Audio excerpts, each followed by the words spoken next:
So, I bought Skull. I didn't think I would enjoy Skull, but it turns out I actually really enjoyed it. So, I'm going to give you a good reason on if Skull is worth buying.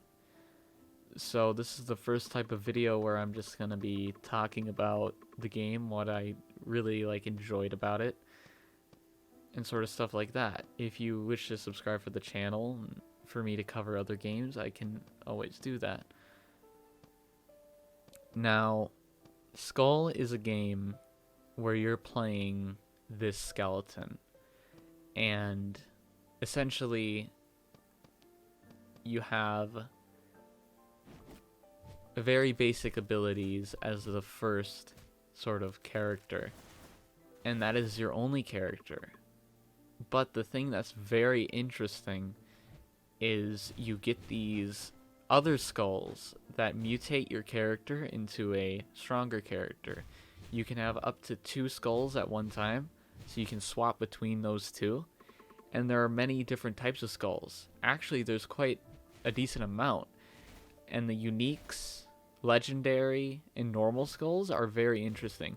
It reminds me kind of like Binding of Isaac. How sometimes you could have a really easy run because you got really good items, or you could have a really difficult run because you got really bad items. But the randomization is actually there. Like, I haven't played a roguelite like this so much, to the point where I actually felt like it was random. Like, it didn't feel like I was getting the same sort of items again and again and again. Some games like Dead Cells, actually, I didn't like Dead Cells because of the stat thing. The stat thing in Dead Cells felt very not good to me. It was a big gimmick in that game, and it didn't feel like as good as Skull did, if it makes sense. Because Skull felt more random. It felt like things could go against you, but also things could go really good for you. And there were other ways to make sure things would go for you. Like, at a certain point, when you go through enough layers, you actually reach this area. And this area was a place where you could be, like, it's a merchant area where you buy either active items or activatable items, or maybe trade a skull for another skull that might be better. It's very good. Like, I really like that because it can take a run from trash, and you trade from a shit skull to a really good skull, and the run all of a sudden like blows up. Like, I've had a trade skull to where I get my shitty skull and I swap it with a unique skull, and it instantly revived the run. That sort of stuff makes me more interested in the game because it makes it more fun. Like, sure, you take a gamble if you don't know what it is, but when you know what it is, and if you learn all these different skulls, you could make every run work, probably.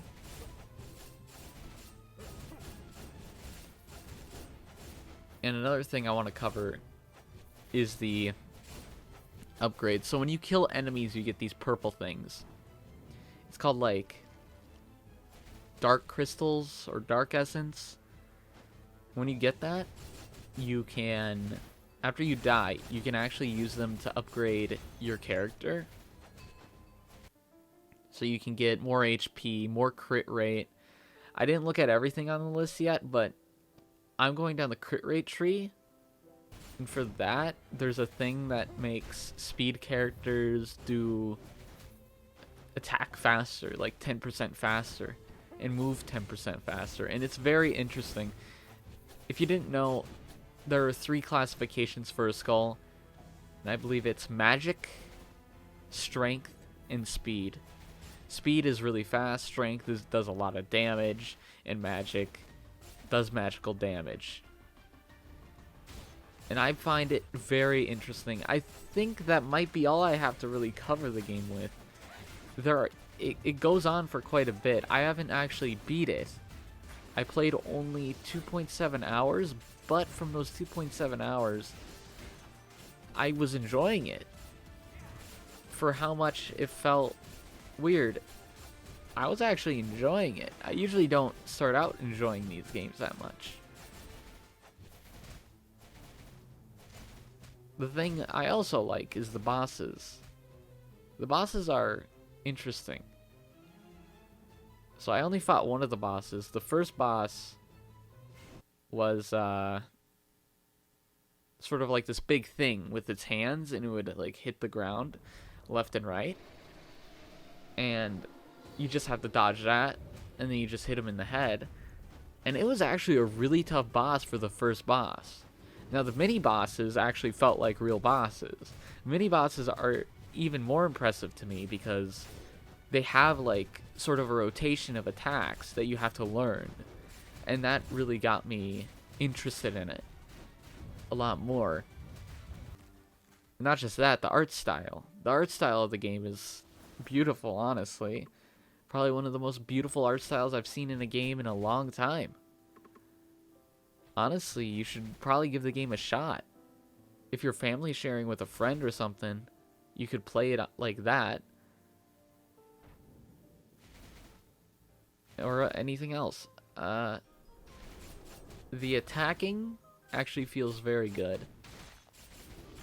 Like, basic attacks felt very good. Each skull can have up to 1 to 2 different abilities. So you can use that ability and it'll do more damage. Honestly, the game's great.